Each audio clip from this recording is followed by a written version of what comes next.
welcome to the channel. I hope you're all well and doing some fishing. Today we're going to tie a nymph which is loosely based upon a spider, a North Country spider. And when I say North Country, I mean north of England, and it is the black magic spider.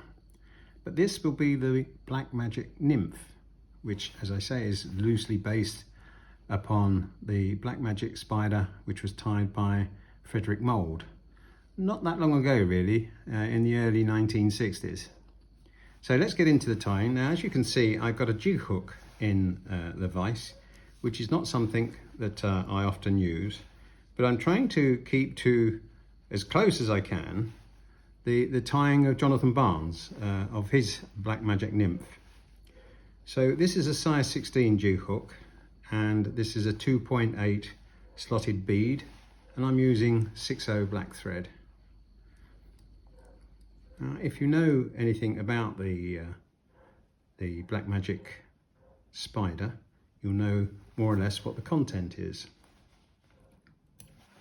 And this is a very easy nymph to tie. Just wind the thread down to the rear of the hook shank. I'm going to need a CDC feather, and this will have multi-uses, and first use will be for the tail. I've just taken off just a few fibres, and this fly is really all about movement, and as you can imagine, with a tail of CDC there will be plenty of movement. I'll just trim up the excess and bind that down, and back down to the rear of the fly. I'm just going to trim up the length just a little. There. Now the body of the fly is a black ice dub, a UV ice dub. Very simple, just dub it on. Let's make a decent rope.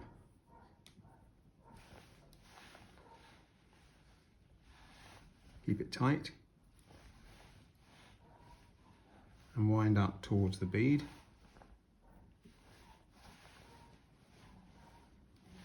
I'm just going to thicken it up a little bit around the thorax area.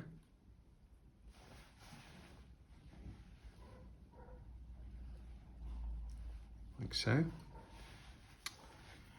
And now for the collar. As I said, if you know anything about the black magic, it has peacock. Now this is a spectra dubbing, and it's number 420, which is a black peacock, and I'm going to use that for the collar.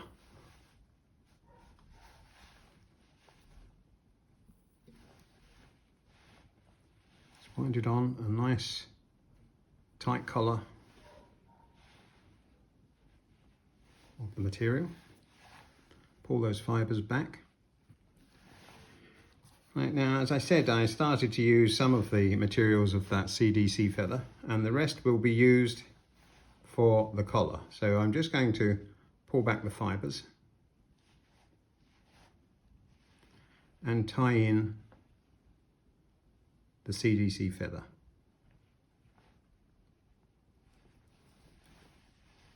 And this will need probably two wraps.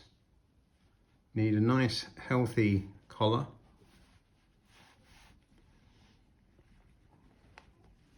and tie that off. And trim up the feather.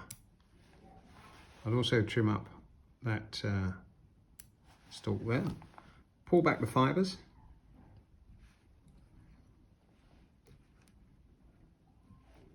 I can pull them back, that's it. And tie it down. There is just a little bit of stalk there, which I'm going to snip off. Now, as I said, this is all about movement, this fly. Just wind on behind the bead.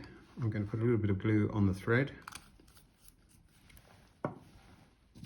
I'm going to tie it off with a whip finish tool.